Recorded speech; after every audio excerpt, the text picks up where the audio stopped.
What I Am. Written by Night Breeze.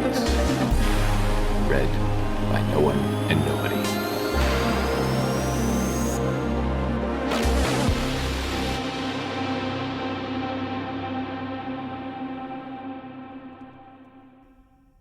Chapter 32. Sir Vale slowly tapped the console in front of him, his eye ridge furrowed in concentration. "Let me see the code again, Alice," he said to the computer. "Very well, Descendant," Alice said, before displaying the encoded message that the traitor Illisk had sent before his death. Sir Vale slowly ran through it for the 100th time, trying to glean some order from the random encoding, to break with a living mind what the ship's computer could not. It was difficult, if not downright impossible, though. The message had been thoroughly encoded, and had passed through several machines before the Purpose had picked up on the transmission. This meant that they didn't even have an emotional imprint to cheat with, and were forced to decode the message the old-fashioned way. Without the cipher, though, this was next to impossible. Nevertheless, Sir Vale would not be dissuaded by something as trivial as impossible. He saw it as a challenge, and since the scientific expedition had been cancelled, he had very little else to do to occupy his time and talents.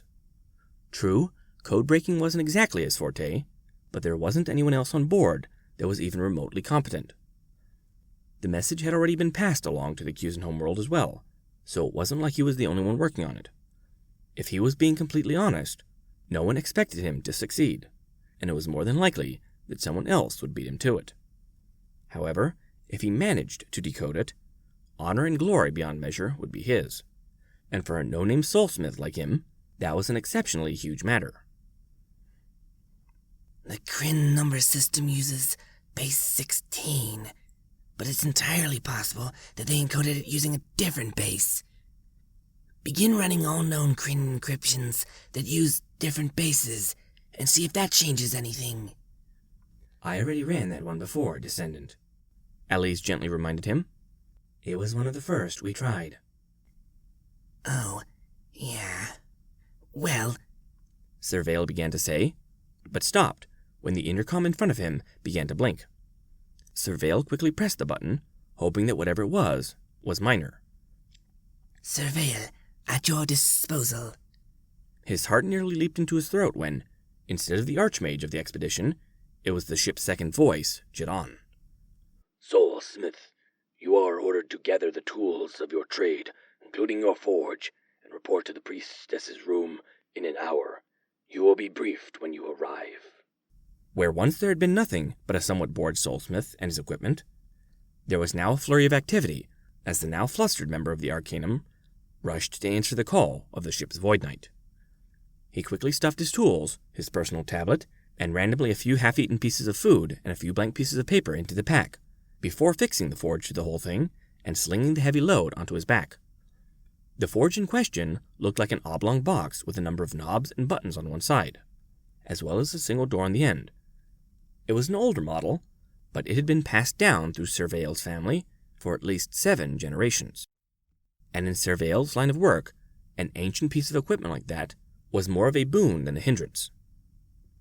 "Alice, save my current project. I will return to it later," Sir Vale said before he slithered out of the room. "Very well, Descendant. Be safe on your journeys," the computer said before it powered down the Soulsmith's computer and shut off the lights. "Return safe." Sir Vale didn't hear him, though. He was too lost in thought, and was already several meters down the corridor when Alice spoke, muttering to himself about what he possibly could have done to attract the priestess's ire. It took him about 30 minutes to reach his destination, and it had taken him 15 to gather his gear, which meant he arrived at the priestess's office with time to spare. Sir Vale liked to be early. He liked the time to prepare mentally for whatever meeting or job he had to do. Unfortunately for him, the priestess was also there, standing outside her office, impatiently flipping her tail from side to side as she waited for him. Sir Vale said intelligently the moment he caught sight of the Void Knight. He was a little too slow on the uptake, however, as the priestess had spotted him as well, and was quickly slithering towards him. "Good, you're here. How quickly can you forge an artificial soul? Priestess Akitesh asked, skipping any formalities that their different ranks and castes would usually necessitate. Sir Vale tried to gather his thoughts, but found it quite impossible, as his very being seemed to be pierced by the priestess's strikingly clear gray eyes. I could not. I do not have the necessary shards aboard this ship. There might be a few aboard the Bastion due to their recent struggle, but... Before Sir Vale could finish his protest, he was cut off by a single cutting gesture from the priestess. That is not what I asked you. I asked how long it would take for you to forge a new artificial soul. If I had the necessary shards, I could do it in a matter of days. One day, if I hurried. Sir Vale stammered out. But I must impress upon you that without those shards, I cannot do what you ask. Surely, whatever you need an artificial soul for, could you not use Elise? We will need Elise aboard our ship, and what we require the soul for is down on the planet. Akitesh explained. However, you could do it by the end of the day. Certainly not. I said it would take a full day, and the day is already halfway gone. Sir Vale said, not liking where this conversation was going. I could have it finished by tomorrow morning, but I would need to work during the night. Then the rest of the day and night has been planned. Come, we have work to do. Akitesh said, before nodding once. Jedhan, link up with the beacon we left with the natives. Alert them of our arrival and teleport us to the surface the moment they allow us access. Sir Vale could feel his neurons fry as he tried to make sense of what the priestess had just said. Wait, natives? Surface? Ma'am, forgive me for my insolence, but what precisely am I being pulled into? I'm just a soulsmith. What could possibly be so important that it requires an artificial soul now?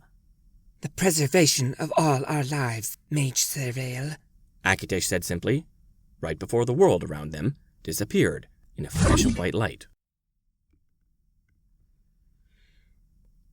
One would think being cut off from existence would be absolutely torturous. No sensations, no vision, no hearing. Everything an empty void, with nothing but the half-remembered memories of hatred and vengeance to keep one company. And normally, that assumption would be correct. However, for the remains of the fragmented souls stored within the Arcanite rods, it was actually an extremely peaceful experience. Certainly a whole lot more pleasant than trying to pilot a small robotic cat with only part of a soul, and the borrowed knowledge of the host. Every moment, every attempt to speak, to feel, was like the jagged edges of two open wounds being scraped against each other. Compared to that, the void was a soothing release from experience, and wasn't nearly as lonely as such an existence would first appear. The only company that these fragmented, tortured souls had was the siren whispers echoing through the void.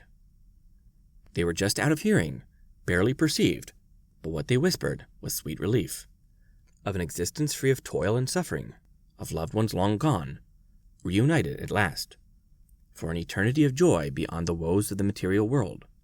The call was enticing, too, and each of the fragments could feel the temptation to slip away, to follow that call and leave this world forever. They did not, however. It would have been so easy, too, to leave and never look back, to cross into the hereafter and let go of the rage, the pain, and the horror. But that was precisely the reason why those fragmented souls persisted.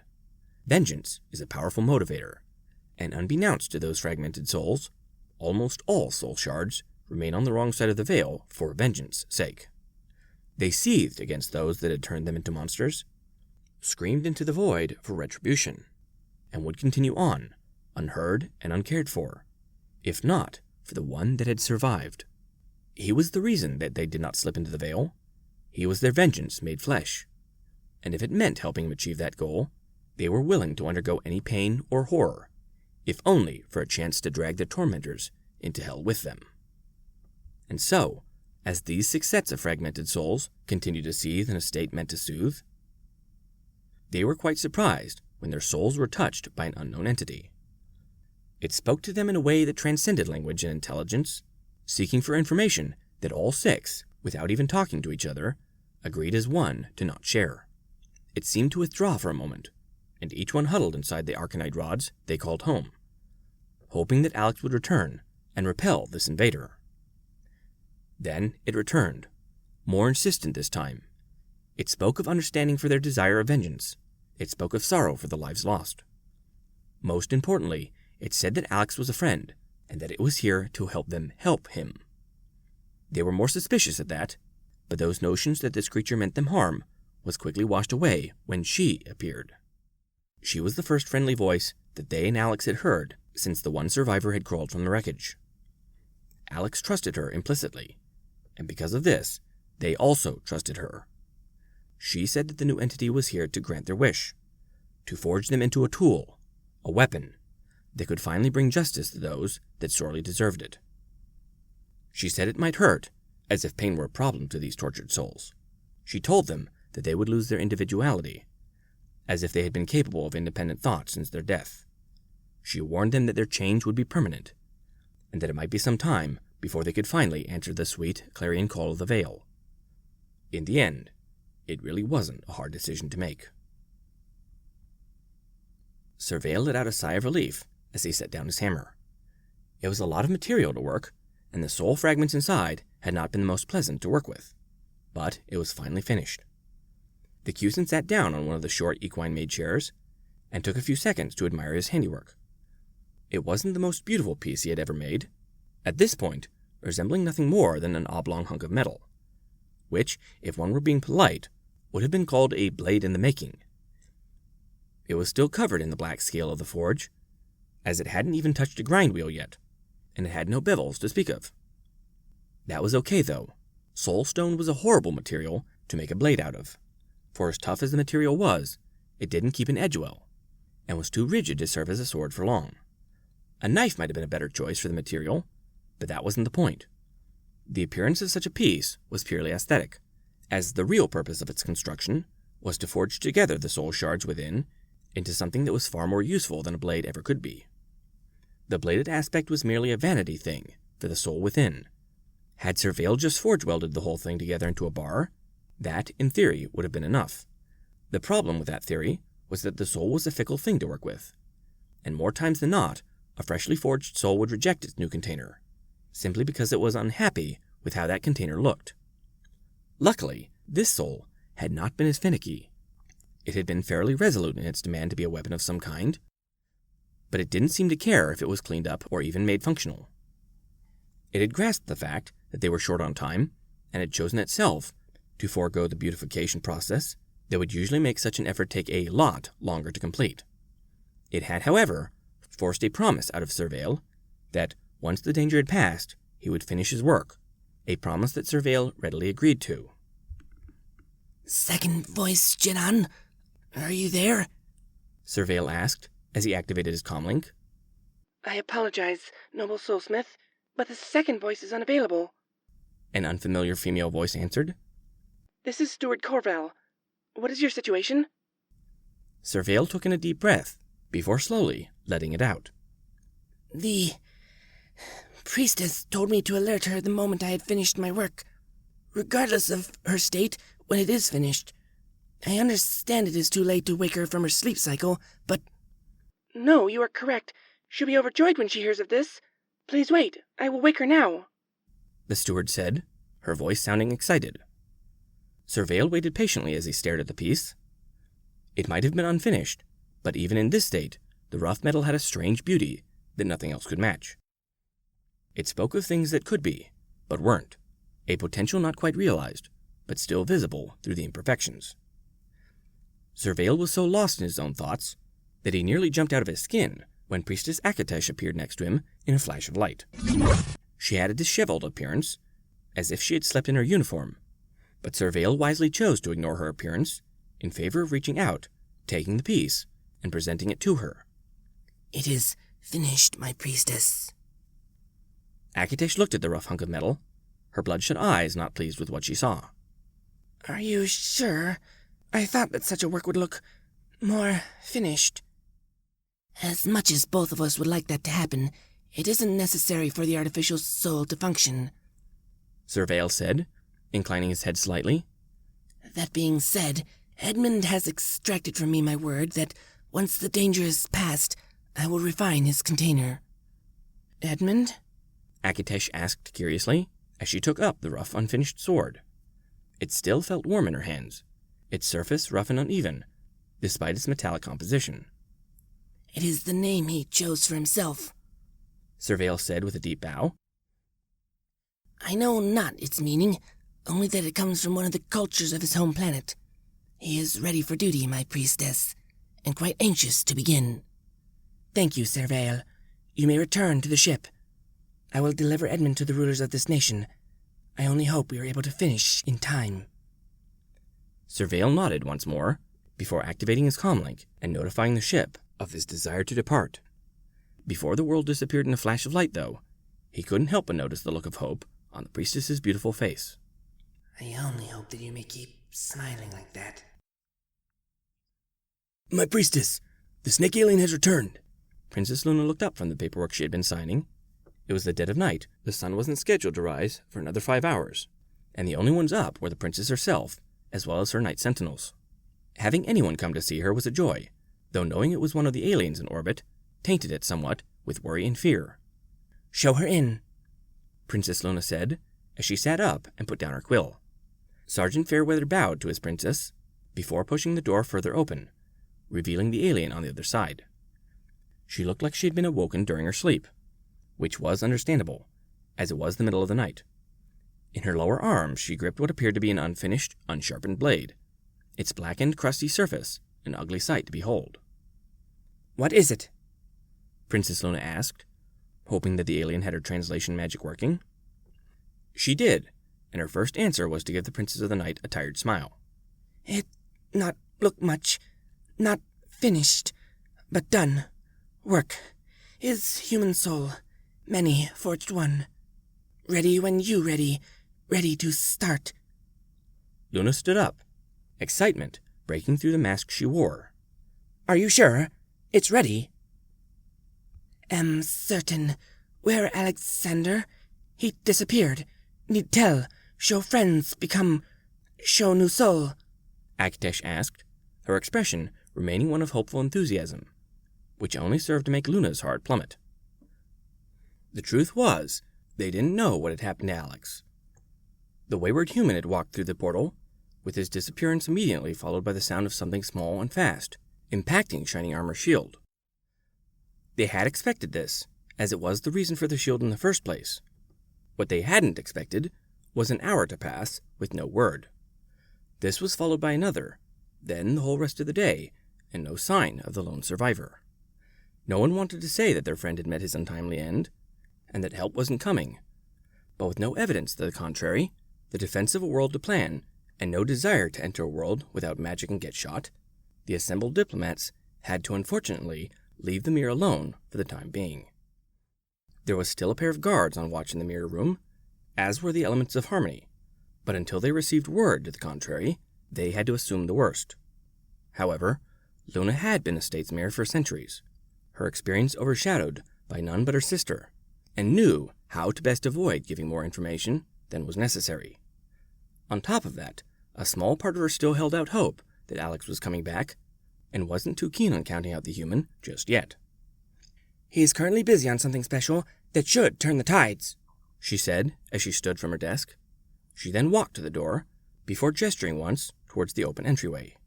For now, let's take the soul and put it into the omniscope. The device has been completed for quite some time. All that was needed was a way to control it.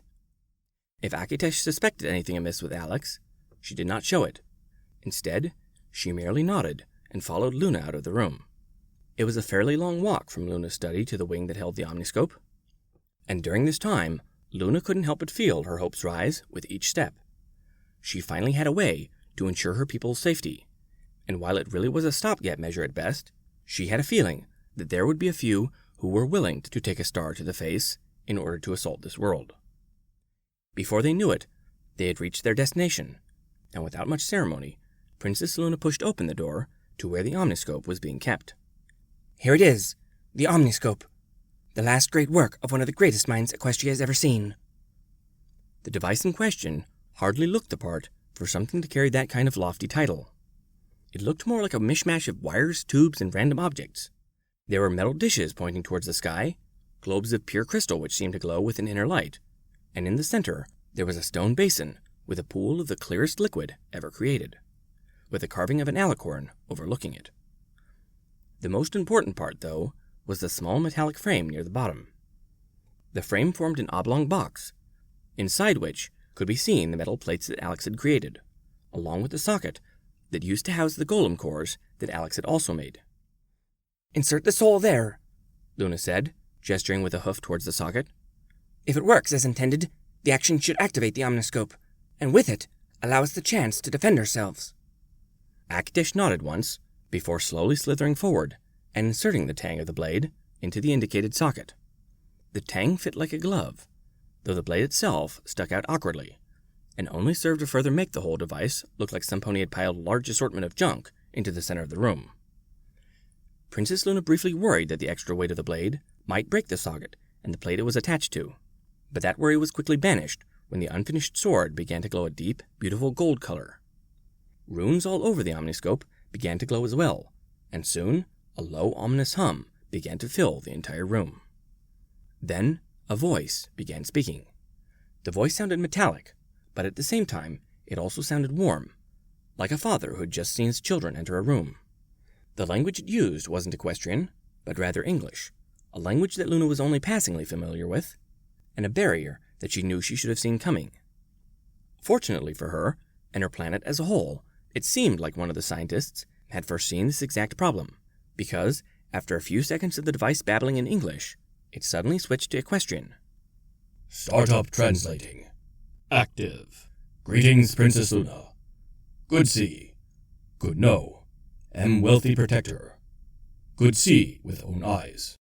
How are you being today? Before Luna could answer, one of the glowing orbs began to glow brighter as a face suddenly flickered into existence within the depths of the crystal.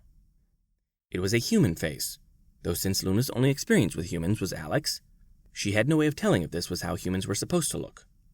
The face had a long, almost hooked nose and big bushy eyebrows, though it had no hair on the top of its head.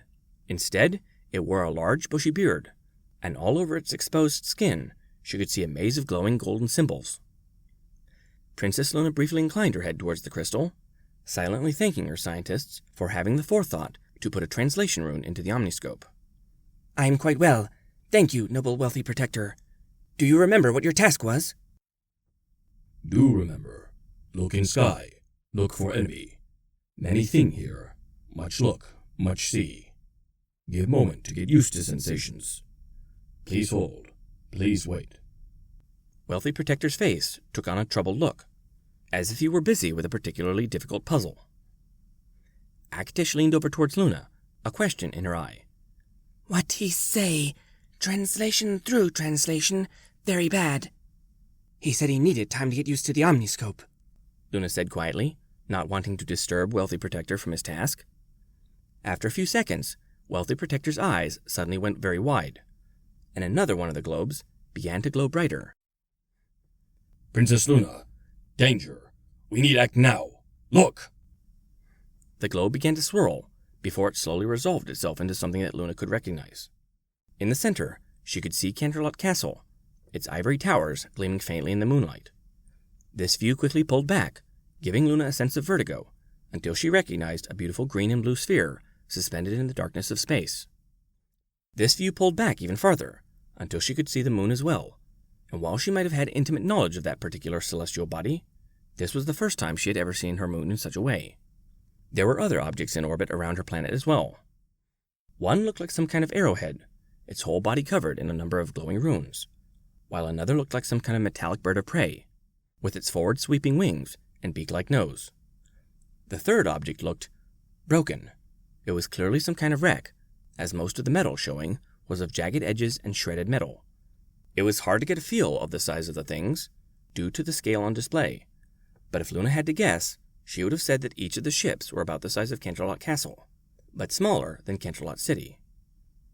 That, my ship, the Purpose, and that friendly Kryn ship, the Bastion, Akitesh clarified as she pointed towards each one. Third is wreck of the Aurora. Still not know much about destruction. Princess Luna had heard about what had happened, but seeing it now made her blood run cold. "I am not an expert in the working or design of your vessels, but she truly looks destroyed," she said sadly. Luna then turned back towards Wealthy Protector, a frown on her face. "Wealthy Protector, those are our allies. They aren't here to hurt us." Was worried, but thought that be case. Not real concern. This real concern, Wealthy Protector said, as the view started to pull back even further. Now they could see the sun, with the planet Equus only a tiny speck in the infinite cosmos. It was truly a humbling sight, one that she would have to worry about later as the view seemed to swing around and close in on a seemingly empty patch of space. Luna looked at the view for a few seconds before shaking her head sadly. "I'm sorry, Wealthy Protector, but we cannot see anything." That because they hidden, and I forgot to change view to hidden mode, Wealthy Protector said, right before the image in the crystal began to warp and shift. After a few seconds of this, a large number of vessels resolved themselves. There were at least 40 of the strange ships, most of them bearing a design similar to the Bastion, though there were a few exceptions. Some were much larger and more oblong in design, while others were smaller and sleeker looking.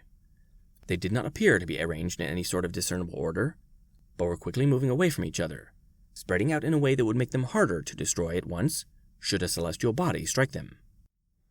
They were all still moving in the general direction of the princess's home, though, which in and of itself filled Luna with a silent dread. This was only further compounded when Luna noticed how close they were to her world. "Sergeant!" Luna shouted at the top of her lungs. "Go, awaken my sister, alert the guard, and assemble our forces! We are being attacked now!" The sergeant at the door took off like a bolt from a crossbow, not even taking the time to salute. Princess Luna then turned towards the snake alien, intent on relating what had happened, only to find her quickly muttering into a device in her own tongue. "I sorry, Luna, but must leave. They hear now begins defense. I pray for all safety. We'll do our part. Must leave now." "Then go. We will try not to hit you, but be aware that our aim might not be the best," Princess Luna replied with a bow. "Go now, and know that your willingness to stand with us is appreciated." Akitish responded with a short bow of her own, before she disappeared in a flash of white light. Satisfied that she at least had allies in her new theater of war, Princess Luna turned back towards the crystal and cleared her throat. "Wealthy Protector, can you show me the predicted path of the sun and moon?" knowing paths. Orbits. Yes, show now. Wealthy Protector said, before 2 white circles appeared, showing Princess Luna exactly what she wanted to know. She had to curse then, when she noticed that the fleet was already too far in to make the sun much more than a nuisance. "Well, they're already past the first hurdle, then," Luna muttered to herself. "May the spirits smile on us this day, for I am sure that we will need it."